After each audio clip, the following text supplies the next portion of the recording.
The day before the wedding, my fiancée posted a picture on Instagram of her and her first love lying on the bed, partially dressed. There were a few clear signs of what had happened scattered on the floor. I couldn't help but comment, "Great pic. Guess we've got the theme for tomorrow's wedding." Then I grabbed a suitcase and started shoving all her stuff into it, like I was giving it away for free. The reason Sophie felt bold enough to post that photo on Instagram just a day before our wedding was that she believed my unwavering devotion meant I wouldn't dare to call off the wedding, even after seeing her with another man. She thought I would forgive her without hesitation because of how deeply I loved her. So much so that I had lost all sense of dignity. But she seemed to forget that. She once told me, "Kyle, even if I mess around with others, it will never be real. My first time will always be yours." Yet in that photo, there were obvious signs of what had happened between her and Ethan. First time? It seemed she had long since lost count of how many first times she'd had. Suddenly, clarity struck me. If she and Ethan were so in love, then so be it. There was no longer any need for this wedding. At 10 o'clock, I switched my phone back on. Dozens of missed calls flooded in, along with a barrage of messages from Sophie. As soon as my phone booted up, she called. "Kyle, what's going on? It's 10 o'clock, and you're still not here for the wedding? Do you know how embarrassing this is for me? You better prepare double the gift money. My bridesmaids are going to be furious. Do you even want to marry me anymore?" I put it on speakerphone and said, "And you need to apologize to me first, and then to the bridesmaids." In the past, I would have responded gently and complied with her demands, but now I didn't care anymore. I sarcastically retorted, "Sophie, are those marks on your neck going to disappear by today? You spent last night with Ethan. How much concealer will you need to cover those up?" "Sophie, today's wedding is canceled." She laughed coldly. "Oh, so you saw my Instagram? Is this your way of getting back at me on our wedding day? You've been watching too much TV, Kyle," she said sharply.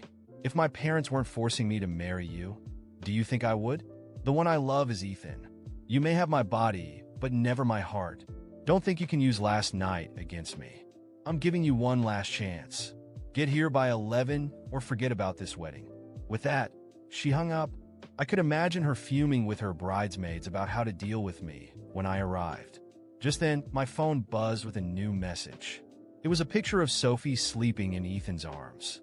Although she was covered by a blanket, the marks on her neck and her blissful expression made it clear what had happened.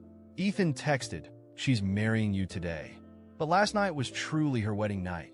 I took a screenshot of Sophie's Instagram post along with Ethan's photo and shared them both on my own Instagram with the caption, "Wedding canceled." Clearly, childhood sweethearts are more suited for each other. My phone immediately exploded with calls from friends and family asking what was going on. With our wedding scheduled for noon and already being half an hour past 10 o'clock, canceling at this point was no small matter. Sophie's parents also called me, asking anxiously on the other end of the line, "Kyle, what's going on? Why aren't you here yet? I heard from Sophie's bridesmaids that you two had a fight and want to cancel the wedding. Marriage is a big deal. You can't just mess around with it like this." I remained silent. I couldn't bring myself to say anything rude to my elders, but deep down, I no longer wanted to be entangled with Sophie. Once I had woken up to the truth, I seemed to have turned to stone. I softly said, "Professor, I'm not throwing a tantrum or fighting." "Sir, I'm not throwing a tantrum or fighting. It's just that Sophie has always loved Ethan, not me. You can see it for yourself on her Instagram. Sophie's father was my university professor, and it was through him that I met Sophie. He had always treated me very well. One reason I tolerated Sophie so much was because of him. I thought to myself, how could a child of such a good teacher turn out this way? It must just be a momentary lapse of judgment." But I realized I was wrong. You can't force someone to love you. The professor and his wife didn't like Ethan. In college, Ethan had gone to great lengths to pursue Sophie, flattering her in every way. But it was all just so he could establish himself in this city. He instigated Sophie to fight with her parents, asking them to help him get a spot to stay on campus so he could marry her and take care of her. Ethan's grades were terrible, and there was no way he could stay on campus. I, on the other hand, had gone from master's to PhD under the professor's guidance, winning national scholarships. Along the way, I had published countless articles. The school decided to give that year's stay-on-campus spot to me. Ethan and Sophie said it was because of my interference that he couldn't stay. But he had just graduated with a bachelor's degree. Could the school possibly let him stay? Yet Sophie believed this nonsensical explanation, convinced that I had snatched the spot from Ethan's hands. In the new house, I finished sorting through all of Sophie's things, packing them into several suitcases. I was just about to call the moving company when Sophie came rushing out of the elevator, still in her wedding dress. "Kyle, are you done with your tantrum? If so, come with me to the hotel. All our guests are waiting." Looking at her anxious face, I smiled. "Sophie, wasn't last night your wedding night with Ethan already?" She froze for a moment, and I sneered. "I've already informed our friends and family that the wedding is canceled. I wish you and Ethan a happy life together," Sophie exclaimed. "Kyle, have you thought about my parents? They're your professors. Do you have no conscience? Can't you see how embarrassed they'll be at their age to face this?" I took a deep breath and replied, "Oh, when you were shamelessly doing those things, did you ever think about how embarrassed your parents would be? You even posted intimate photos with Ethan online. What else is there to be embarrassed about?" She glared at me fiercely and gritted her teeth. "Fine, I'll promise to have less contact with Ethan in the future. Is that good enough for you? Don't be so unreasonable. Who doesn't have ex-boyfriends or ex-girlfriends before getting married? I was just going to say goodbye to my past love. After all, I was going to marry you today. You're making a big deal out of nothing." Looking at her disdainful face directed at me, I truly regretted the past few years. Why did I ever fall in love with such a person? I showed her the photo Ethan had sent. "I'm not so in love with you that I've let you walk all over me. I'm not going to marry you with a smile while you cheat on me. I've packed your things. You might as well take them with you. Otherwise, I'll have the cleaning staff throw them out." With that, I pushed the suitcases out and slammed the door in her face. Sophie shouted at the door, "Kyle, don't you dare regret this." I ignored her outburst and closed the bedroom door, allowing myself to finally get some sleep. The next day, when I turned my phone back on, it nearly froze from the flood of messages from concerned friends and family. I replied to a few important ones, but then I saw a message from Sophie's father, my professor, urging me to come over as soon as I could. Thinking of how kindly he and his wife had treated me over the years, I felt a pang of guilt and decided to visit them. As soon as I walked in, I found Sophie sitting on the couch with her neck stiff and her expression defiant. "Kyle, didn't you say you weren't getting married? What's the point of convincing my parents to pressure me now? Can't you have any shame?" Professor Smith stood up and said, "Enough, Sophie. Is this how I've raised you?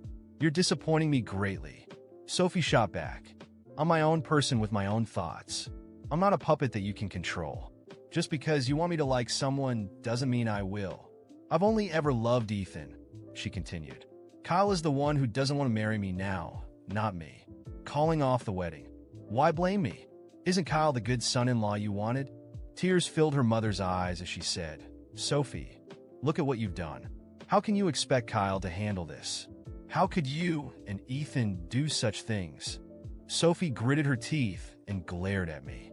"Even if I agree to marry you, my heart doesn't belong to you.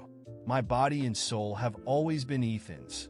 Feeling hopeless, I stepped in front of the professor and his wife, looking directly at Sophie. I asked, "When I pursued you, did I ever force you to do anything against your will?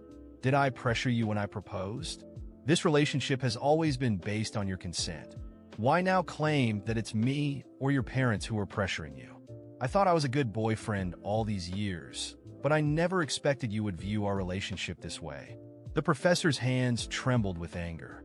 "You keep saying you love Ethan. Do you even know what kind of person he is? What he has done? You're clearly under some kind of spell." Sophie looked defiant as she faced her parents. "You did those things to Ethan without him blaming you. He just told me not to be angry with you. And yet here you're criticizing him. You're the ones with no conscience." Her mother slammed her hand on the table. "What have we done?" Sophie scoffed. "Do we really need to go over this? You took Ethan's spot at school and gave it to Kyle. Kyle, don't pretend everyone knows your spot was earned by sucking up to my dad." The professor clutched his chest, gasping for breath. "What did you say? I've lived my life honestly. And now my own daughter accuses me of using underhanded tactics for a student. Sophie stood up dramatically and declared, "Isn't that true? If it weren't for being your daughter and Ethan encouraging me, I would have reported Kyle long ago." The professor turned pale and pointed at her. "Good. I raised a wonderful daughter. Go ahead and report me now. Get out. Get out. You'll regret this."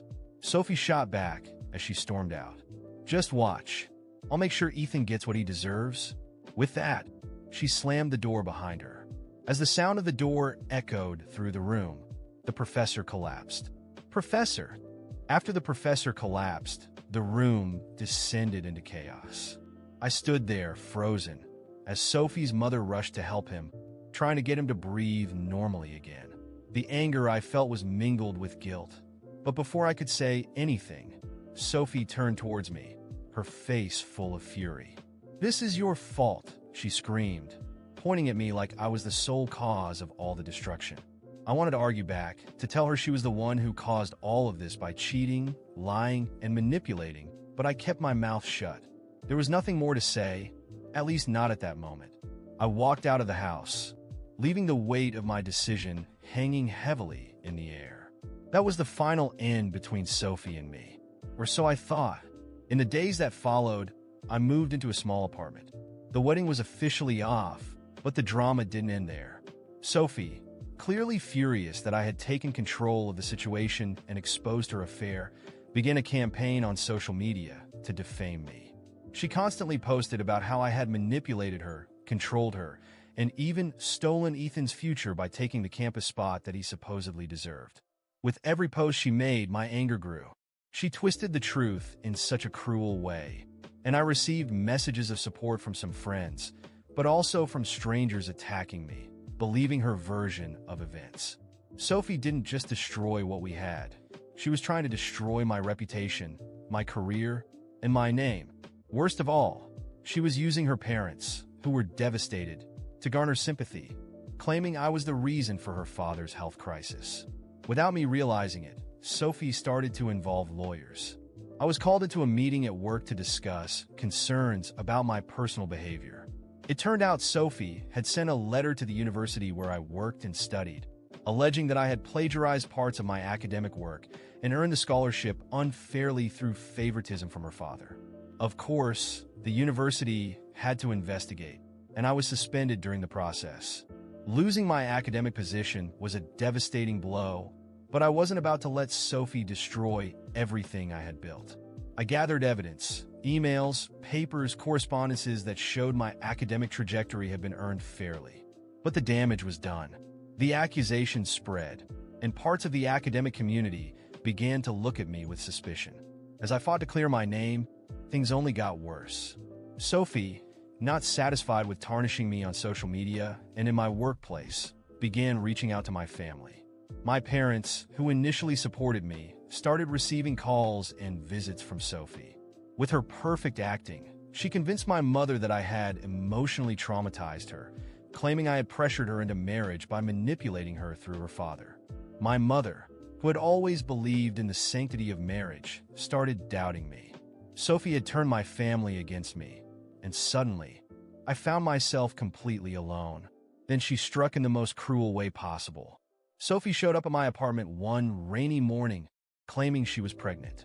She looked at me with a cold smile and said, "I've thought about it, and despite everything, I'm going to raise this child. Ethan and I have decided, but everyone's going to know you're the biological father." I was completely stunned. How could she be pregnant with my child? We hadn't been together in months before everything fell apart. Then the truth hit me. It was another one of her manipulations. She planned to drag me into legal and financial hell, forcing me to pay child support and further ruining my personal and professional life. I didn't know what to do. The pressure was becoming unbearable, but I decided to consult a lawyer. He was blunt. If she took this to court, I would have to prove I wasn't the father. It would be her word against mine, and that wouldn't be enough. We'd need to request a paternity test, but until then, my reputation would remain in jeopardy. While the drama unfolded, I began investigating Sophie and Ethan's past. I discovered that Ethan had been using Sophie the entire time, He wasn't interested in building a family with her. He was after her family's money and academic connections. He saw Sophie as a tool, something to use and discard. And Sophie, blinded by her obsession with him, would do anything for his fake love. I decided I wasn't going to let them get away with this. I filed a defamation lawsuit against Sophie and Ethan, gathering evidence of how they were trying to destroy my life. The paternity test was conducted, and as I already knew, I wasn't the father. In court, Sophie and Ethan were exposed for the liars and manipulators they were. The judge not only dismissed the paternity claim, but also ordered Sophie to pay me damages for the emotional and financial harm she had caused. In the end, Sophie lost everything. Her reputation was in ruins. Her parents sided with me after realizing how she had behaved, and Ethan, who had tried to use her, disappeared once the money ran out. She ended up alone, while I slowly rebuilt my life, but not without scars. The most infuriating moment came when Sophie, with nothing and no one left, tried to contact me again. "Kyle," she said, "I made a mistake. Can we start over? I've always really loved you. I was just confused." The only response I could give was to shut the door in her face, with a smile of relief. After the trial, where everything was finally exposed and Sophie and Ethan were ordered to pay damages, I moved on with my life. Although it was an extremely difficult period, I decided that I wouldn't let that chapter define me. Sophie had tried to destroy everything I had built, but she failed. And so, I focused on what really mattered: my career, my personal life, and my future. Returning to work after the suspension was tough, but with the support of colleagues and the truth about Sophie's lies coming to light, I regained my academic position and slowly rebuilt my reputation at the university. I continued publishing my research, and with each achievement, I felt stronger. Every success helped me leave behind the shadow Sophie had cast over my life. About 2 years after all that chaos, I met Camila. She was unlike anyone I had ever met. Smart, kind, and above all, respectful. From the start, she treated me with an honesty I hadn't realized I needed, and the time we spent together made me understand how healthy relationships could be uplifting. Camila always supported my career and my projects, but she also reminded me to balance my work with moments of rest and relaxation, something I had neglected for years. We grew together, both personally and professionally. With her by my side, not only did I improve at work, but I also began to embrace new opportunities. We were able to buy a house together, and eventually we got married. Our relationship was everything Sophie and I could never have had, based on mutual respect, trust, and true partnership. I thought my story with Sophie was completely over, but about 4 years after the end of our relationship, I was blindsided by another legal notification. Sophie was attempting to sue me for emotional compensation. She claimed that the time we spent together and the fact that I had supposedly promised her a future justified her receiving financial support, even though we had no children or legal connection. It was ridiculous, but knowing Sophie, I wasn't entirely surprised. This time, I was prepared. My lawyer laughed when she saw the notification, and we quickly put together our defense. In court, it became clear to everyone that Sophie was desperate. She no longer had her family's support. They had cut ties after learning the full truth about her manipulations. Ethan had abandoned her as soon as it became clear she no longer had access to her family's money. Sophie, unemployed and with no allies, was trying any way she could to drag me down again. The judge didn't take her claims seriously. With all the evidence and documentation on my side, the case was dismissed swiftly, and Sophie didn't get a single penny.